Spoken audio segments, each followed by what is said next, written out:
Top 10 reasons you shouldn't write a top 10 poem. 10. You've always told yourself that list poems are kind of stupid. The numbers seem arbitrary, the cadence seems forced, and you hate BuzzFeed listicles, so why would you want to force yourself through a poetry equivalent of 1-9? Every time you begin to write one, your friend's always offhanded and coincidental because you've never actually been able to share your work with others anyway, too nervous to spill your soul in front of good friends, have mentioned to you how much they fucking despise countdown poems. 8. Numbers are just a construct anyway. 7. You've decided to stop trying to quantify things, trying to stop counting down the number of hours until you wake up, the number of miles until you get home, the number of days until you pack your last box, see her stand there in the rearview mirror. You're tired of turning everything into numeral 6. You've become obsessed with numbers, countdowns, timelines, wanting to pack everything into 10 differently shaped black ink scribbles on a page. There isn't a second where that red hand doesn't tick and send shivers down your spine, shoot bells vibrating through your bones. 5. Halfway through, you get sick of coming up with meaningful stanzas and witty one-liners that you completely break voice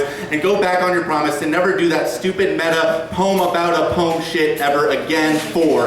As the poems begin to wind down, so does the quality, which you have never put over quantity, always figuring numbers more important than shine. You become false, pretending that there isn't some serious metaphor going on in the background of your poem, masking your feelings in jokes and witty one-liners that you lose focus of what you actually want, so buried within yourself that you're not even sure what that is anymore. 3. By this point, you realize that you've lost your original conceit, you've run out of ideas, there isn't anything else you can think of to say to. Near the end, you realize that there's nothing that's been said. You've been blundering through disconnected stanzas, half-hearted conceits, and there's nothing the audience has swooned at. Number 2 makes you realize that finally these numbers aren't a metaphor, but a way to present yourself to a room full of people, but something to hide behind, and you're so sick of hiding. 1.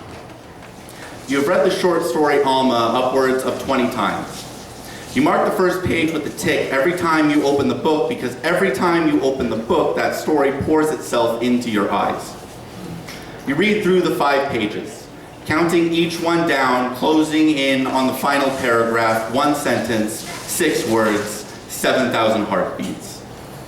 Falling in love with the words, you fall in love with people way too quickly. There isn't a day that's passed that you don't question reading that story just one more time. There's a tick in your heart, a beat in your brain, counting down 5 to 0 with every word. Maybe there will come a moment when you realize, maybe just for a second, that your life is more than just black scribbles on a